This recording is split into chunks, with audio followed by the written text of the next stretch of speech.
So people were wondering who Overwatch League would end up signing a media rights deal with, right? Last year, for the last 2 years, it was a multi-year deal with Twitch for a reported number that was really high compared to what was expected for, by people on the outside for a product like Overwatch League, or really for esports products like that. It was a hell of a deal. So now this year, they're going with YouTube instead of Twitch. And it's a lump deal. It's not just the Overwatch League, like the previous one was with Twitch. It's a lump deal including the Call of Duty League. It's including like Hearthstone esports and a bunch of other stuff. But the big two are Overwatch League and Call of Duty League. So they're the two that I'm really going to be talking about the most. This is an interesting move for Overwatch League, obviously, because they're moving completely different partners, and it has its pros and cons, and I'll get into all of those later. But it's much bigger than that. It's not just something that Overwatch League fans should pay attention to. It's something that esports fans and industry people will all be paying attention to, because it shows that YouTube is really willing to compete with Twitch in 2020 and moving forwards. They are not just going to sign individual streamers or like, you know, people from 100 Thieves, people like Courage, for example. They're not just going to try and do that. They're actually going to go out and aggressively make moves to acquire big, enormous packages of hours watched kind of content, which is what the Overwatch League is, right? It's and CDL and stuff like that. It's you buying an enormous amount of packaged content that you think people will buy. So this is a really big move because it shows that YouTube is actually willing to put their money on the line and compete with them, which isn't really something that we've seen from Mixer or Facebook. You know, like there's been rumors going around about certain people getting Facebook offers and this kind of stuff, and Jane's going to invent esports over there with the boomers, but that isn't the same kind of level at all. This is YouTube really getting into direct competition against the Overwatch League. Against Twitch. What am I talking about? So, what are some of the pros and cons to YouTube just as a platform? Well, when you look at it from how they've been competing recently, the YouTube side of some other esports tournaments has actually been going up fairly well.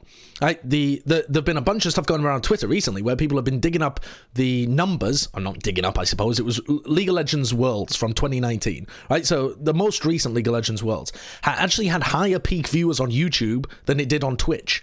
Fortnite is similar. For these enormous Fortnite events, like the Black Hole thing, what did they call that? The End, I think it was. There were more peak concurrent viewers, as far as I'm aware, on YouTube than there were on Twitch. But you got to think about who that is. So a lot of the stuff for League of Legends, as far as I'm aware, is people from smaller regions, or at least smaller regions in terms of Overwatch viewership. It's not people watching from China, which is enormous viewership. They're on their own platform anyway. They're not watching on YouTube. It's not necessarily that many people from North America and Europe as well. For League of Legends specifically, that enormous rise in peak viewership in 2019 was apparently from places like the Asia Pacific region, and I think from like South America as well, and these kind of areas that aren't really big fan bases in Overwatch. But the Fortnite kind of stuff is really big in North America with young people. Gen Z, the Zoomers, they love YouTube. My little brother is 13, and I can't peel his eyeballs away from YouTube. He will watch anything. If you put some title on it, like man shits in someone else's eyeballs for fun, he'll immediately click on it. He'll immediately click. You put a thumbnail that goes, oh, and it doesn't matter whether it says accounting profile for Morgan and Stanley 2016, he will click on that. The kids will go for anything these days. But that was a bit of a tangent just about my little brother's viewing habits. There is potential here for a very different audience. And so even though I think a lot of people are assuming YouTube equals lower viewership because that has been the way that it's been for most streamers and any broadcasts that happen on there as well, I think we're seeing that within some demographics in terms of where you live in the world, and also some demographics in terms of age, YouTube can actually be a much bigger audience. But that all relies on you actually tapping into it. So the important thing as well about YouTube is that when you come from a live esports kind of background, it can be easy to overstate how big Twitch is.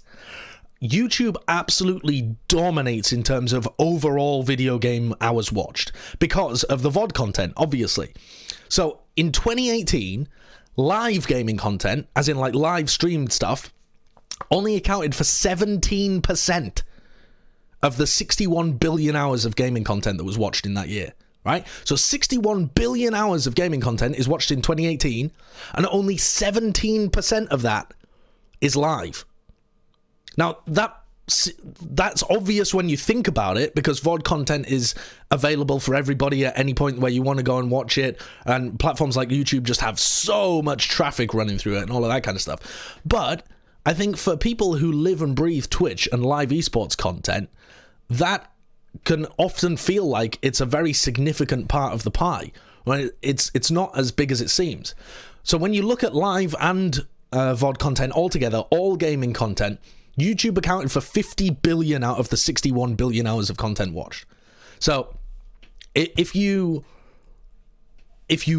are aiming to benefit from just mass traffic flooding through somewhere, YouTube is a great place to be other than Twitch. YouTube also has a much better system. I mean, if you've ever watched a tournament, if you've ever put your little elitist brain to the side for a second and watched stuff on YouTube, you'll instantly realize that it's got a much better system than Twitch.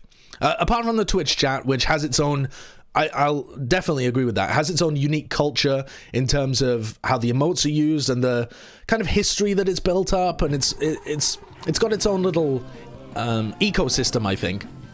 The system for YouTube is so much better. You can rewind content, you can run it from a certain point in time, you can skip ads if you've paused it for a while and go forwards. The bitrate is so much higher as well. But there are still drawbacks with YouTube as a system. As much as people don't enjoy, the chat and that kind of stuff and the Twitch emotes and this kind of thing, to me, that's not that important, especially for a product like Overwatch League. Who the hell is interacting with the Overwatch League chat anyway? It just, you try and read it for a second, just go just straight past your eyeballs. I mean, unless you're spamming trans rights and stuff, or like all sorts of the nonsense that gets spammed in the chat, C9, yada yada. Like, unless you're engaging with the trolley aspect of it, you're not really getting much, apart from the feel of being in a crowd. I think that's something that Twitch does very, very well. It's the reason that, obviously, for the people in chat at the moment that are saying I call trans rights nonsense, most of the people that are spamming that are literally trolling and are on the other side trying to get a rise out of the other things. Of course, I genuinely believe that trans rights are very important. The people in Twitch chat, I kind of think that they're not being 100% reasonable with the way that they're just spamming that. Okay, anyway. What was I going to say about YouTube? Where was I up to? What was I talking about here? Oh, yeah, the crowd experience. So Twitch does the crowd experience very well, because even when things are going flying past, like your eyes can't even keep up, the human eye can only see at 25 FPS, and these messages are flashing through the screen so fast. But when every single message says POG, you get this feeling that you're just in a crowd that's all shouting the same thing. You can't pick out individual words when you're at a football match, or at least not normally, not unless the guy next to you is trying to start a fight. But you do get the sense of like, wow, that was an exciting moment, or Resident Sleeper, that was a boring moment, or whatever. But that's something that I think the emotes do very well, and hopefully YouTube will make moves to help that direction. The other thing that Twitch does very well, I think, is No, I've lost it. What was the thing? Oh, Twitch clips. I think Twitch clips are a very underrated source of penetration to bigger audiences. So, Twitch clips where you clip a really exciting, analytical, funny, entertaining, whatever the moment is, something that you think others will enjoy, and you throw it out there. Somebody else only has to watch 30 seconds. It just goes up on Reddit or whatever, they watch 30 seconds. If they want to watch more, they click watch the full video, they click watch live, any of that stuff. It's incredible how often, even if you just produce content, not even like the Overwatch League, but if you're just a content creator that wants to get things out there, if you have a Twitch clip that pops off and gets like 20,000 views, 50,000 views, the amount of people that click on that through to your stream can actually be a significant source of additional advertising that's totally organic, because it's just people enjoying your content and spreading it very in a super organic way. So that, I think, is something that YouTube is really behind with, and hopefully they make roads to improve that. But the biggest problem with YouTube, and something that they don't look like they're really making directions to fix, is that the searching is awful. The promotion of live gaming content is really terrible at the moment. And if you just go onto YouTube, the VOD content is massively prioritized, because it makes up 83% of the content that's actually watched in terms of hours watched. Sure, but if you go onto YouTube, it is very hard to be able to tell that the Call of Duty League is running live like it was yesterday. I had to follow a specific link and go onto the gaming channel and try and find it. If you just type in CDL in the search bar, it doesn't even come up that much. It recommends you a lot of different videos that are about CDL rather than the live broadcast. That, I think, is a big problem that hopefully YouTube is going to get onto now that it's starting to make moves and compete with Twitch, because it's a big roadblock. And you think about how incredible Google is with data analytics and being able to actually recommend options. Like, okay, people meme about the YouTube recommendations stuff, but the algorithm basically spits out what you put into it. So when you've been looking up your little furry stuff, that's why it's recommending you furry shit, okay? So don't talk to me about the algorithm on YouTube recommending you stuff, because that's because you searched for it, or at least you've watched some videos and clicked on the links. I know, yeah, you guys in chat. So as good as their YouTube recommendation system is, it doesn't really seem to stretch into the live content at the moment. The other thing is, YouTube isn't really where esports is right now, right? So people don't go there in order to browse to see what's happening live, whereas they do for Twitch. But I think that is going to change. Over the course of 2020, if they make moves like this again, or even if this is, the last move that they make, they've still got 2 really major leagues on YouTube, plus they're making moves to gain a bunch of streamers as well. The more they compete with Twitch, the more it becomes where esports is. And they can be where esports is, and Twitch can be. They can be 2 different competing websites, in the same way that there are different competing channels on the TV and stuff like that.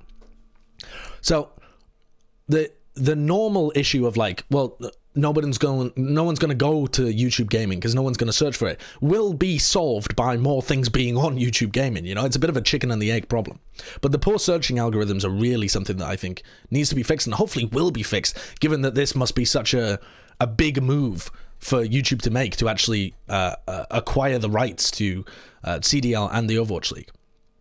Okay. My other slight concern, though, is that Overwatch League content doesn't actually do that well on YouTube in terms of the VOD form. There are some big Overwatch YouTubers, but they normally do stuff like patch changes, they do hero analysis, hero tips, this kind of stuff. Overwatch League content hasn't been very well distributed, sure, but also consumed. And so I think it's possible that the deal for CDL and Overwatch League and the surrounding things was perhaps more aimed towards CDL, because the Call of Duty players are already so enormous on YouTube. They are big personalities and have been for a long time, and the Call of Duty organizations have always been really big on YouTube, and that existing audience has already been there. So I think there's a lot that Overwatch can now learn from Call of Duty to try and push its players to keep making that kind of content and get big, because having a big YouTube base is enormous, arguably better. In fact, I'm not even sure it's arguable. I think it literally just is better than having a big Twitch base. But here's the real deal. Here's where it really gets interesting, because, all right, that stuff is interesting if you're an Overwatch League fan, if you're a Call of Duty fan, maybe if you're a fan of wider esports. This is the interesting shit if you're interested in any kind of technology, because what this really signifies is a battle between the cloud service providers. And to explain that further, the part of this deal was not just YouTube, Google saying, I will buy your broadcast rights. It was also them saying, I will buy your broadcast rights for some amount, the money hasn't actually been said, if you also move all of your, or not all of your, but presumably the majority of your cloud services over from Amazon to Google. So to give a bit of a background to this kind of stuff, right, there has been essentially 3 big cloud services. And you guys know what the cloud is, right? So for Amazon, about, I want to say like, what was it?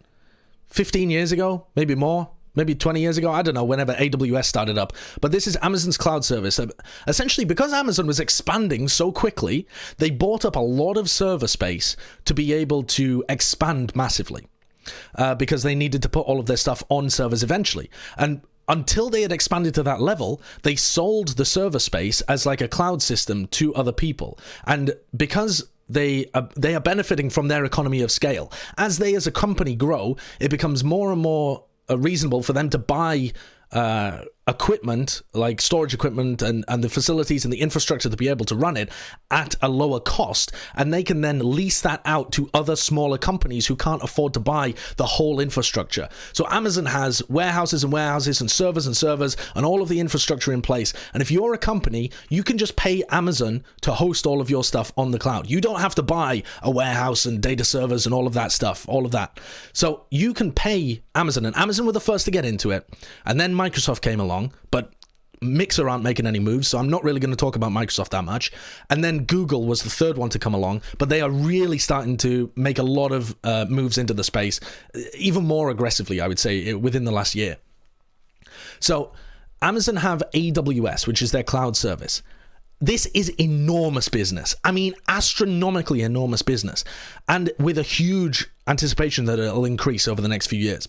AWS made up 71% of Amazon's whole profit in Q3 of 2019, right? So of the profit, they only made something like, I can't even remember, it was some small portion of the overall income, but the profit was massive because the cost of running all of these servers and stuff is very low, because they are just benefiting from their economies of scale. So it's enormously profitable for these companies.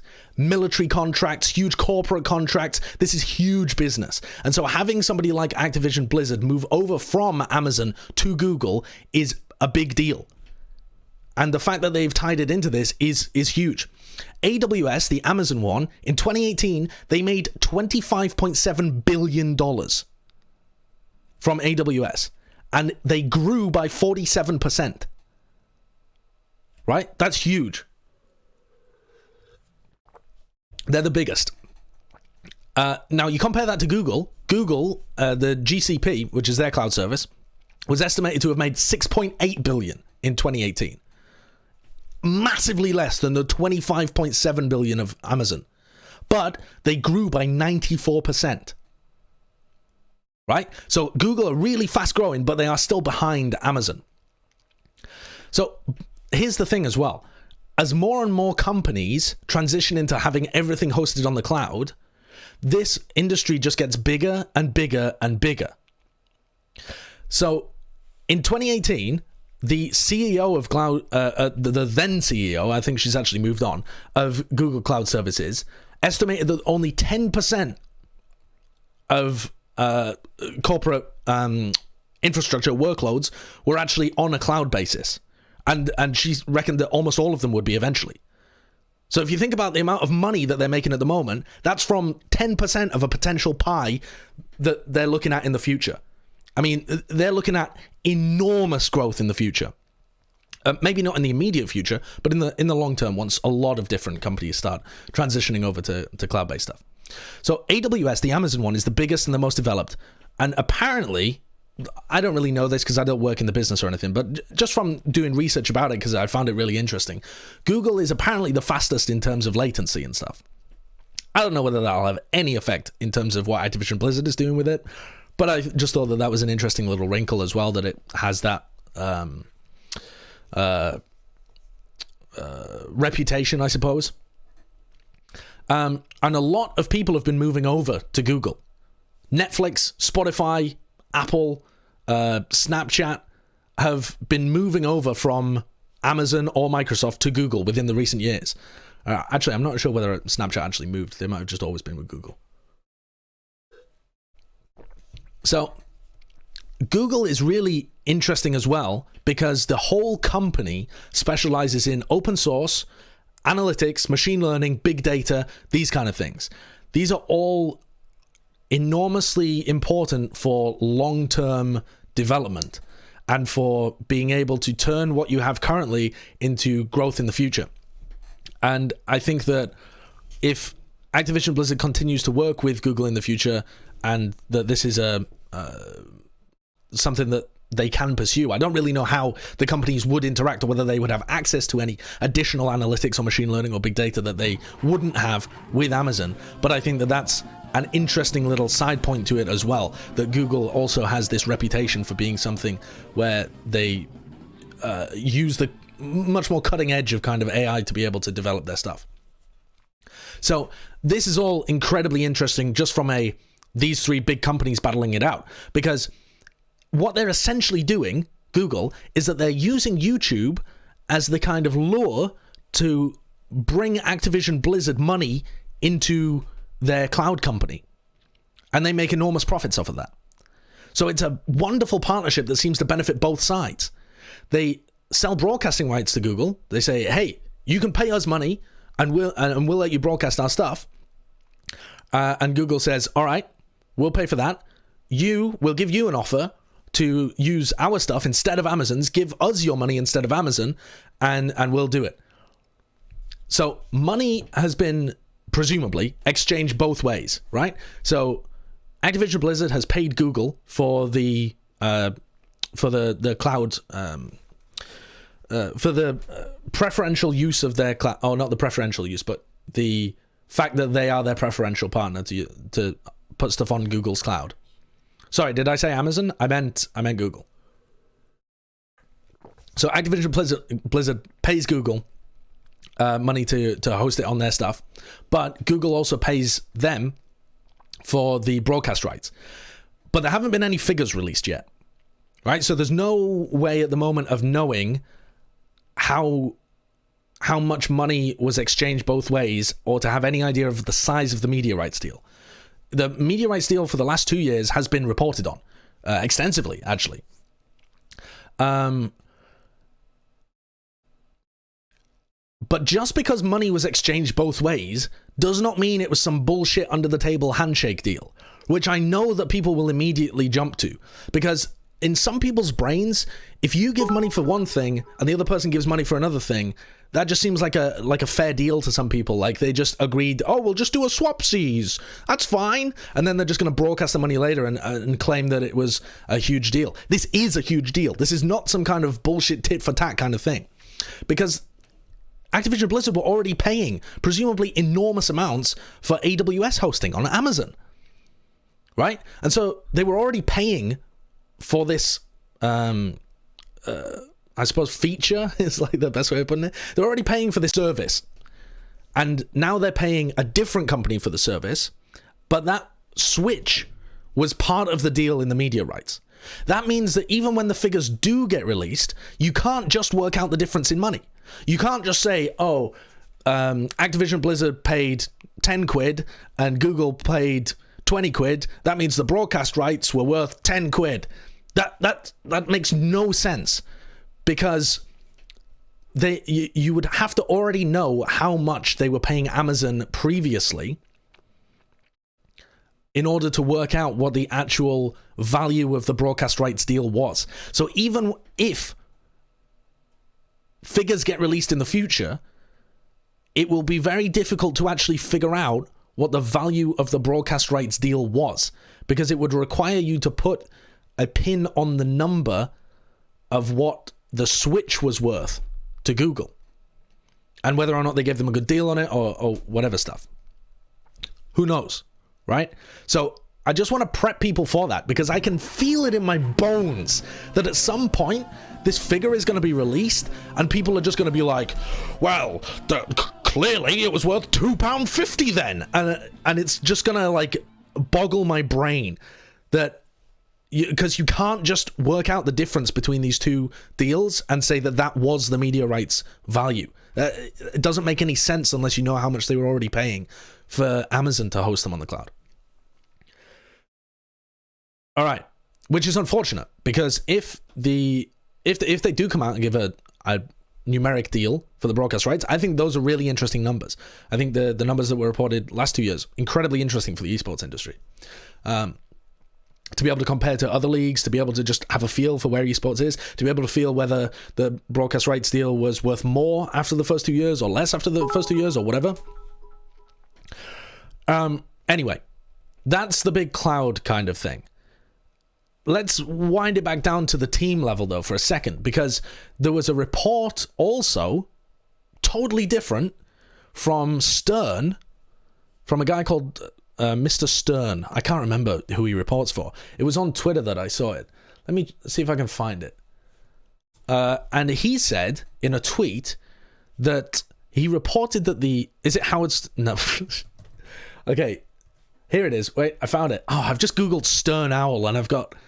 Guys, Google, just for your own enjoyment, just do Google images of Stern Owl. It just comes up with a lot of strict-looking owls. All right, wait there. Okay, I found it. Okay. Here it is. Adam Stern tweeted saying, and Adam Stern, by the way, is a esports reporter for Sports Business Journal, and Sports Business Journal report a lot of good stuff. Activision Blizzard's new deal with YouTube for Overwatch League and COD League media rights has resulted in a much better financial situation for OWL teams than prior Twitch deal, per source, though exact terms are not yet clear. That's really interesting to me, that this guy from Sports Business Journal is reporting that via some source, presumably on the team side, but it doesn't say, that the teams have a much better financial situation via this media rights deal. Specifically, the OWL teams have a much better financial situation. Now, that could be because the media rights deal is bigger. That could be because the split is better for them. That could be because it opens up different sponsorship opportunities for them, and so that is better financially. It could be a bunch of different things. So don't jump to any conclusions, but I think there's potential there for further reports to come out that could be really interesting to see how the OWL teams have benefited from this, because there was a lot of doom and gloom in this offseason about a media rights deal not working out or being worse than it was previously. So I think that's really interesting. The other thing as well that a lot of people are thinking about is, are players still allowed to stream on Twitch? If the league is going with YouTube and all of the league stuff is going to be on YouTube, then are the players still going to be allowed to stream on Twitch? Because I think there's a bunch of different leagues where that might not be the case. Like the players might be pressured to stream on YouTube. But apparently, according to the GM for Mayhem, apparently the players are still totally allowed to stream on Twitch. And I will still be streaming on Twitch as well. I'll be producing a lot of YouTube content. I already was planning to do so anyway. I'll be doing interviews and all sorts of stuff on YouTube. And I would imagine that a lot of the companion stream kind of things will still be on Twitch, which will create a really weird system, I think, between the side stream being on Twitch while you watch the main stream on YouTube, which is very odd, right? And I wonder whether some people will transition that over to YouTube just to try and tap into the OWL people that are already visiting YouTube rather than Twitch. Who knows? I think another interesting thing, though, is how this affects Overwatch as a category on Twitch. Overwatch League contributed to, by far and away, as far as I'm aware, the vast amount of hours watched on the Twitch category for Overwatch, but it doesn't dominate the category. There are still a bunch of streamers that stream ranked and their own experiences and that kind of shit. that aren't pro players, and even the ones that are pro players will still continue streaming on Twitch. I think there's the potential for it to fall quite a lot, but I think it'll stay at a similar kind of level to how it is when Overwatch League isn't there. Like, what does it normally sit at? I think it normally sits at, like, I might be wrong here, chat. You guys browse Twitch more than I do, probably. But as far as I'm aware, I think Overwatch normally sits at about 25k when Overwatch League isn't going on. Okay, people in chat saying 20k, 17. I think it'll depend what time of the day you're hopping on as well. What's it at the closer to 20k? Okay, fair enough. So sitting anywhere between kind of 15 to 20k, it seems like is reasonable. I think it's probably going to stay at about 15 to 20k. I don't think the lack of Overwatch League is going to tank the game on Twitch, but what you won't get is the spikes when Overwatch League is active to knock it up into the top 5 categories on Twitch. And what that might end up doing in the long run is that more people don't click on the category because it isn't at the top a lot.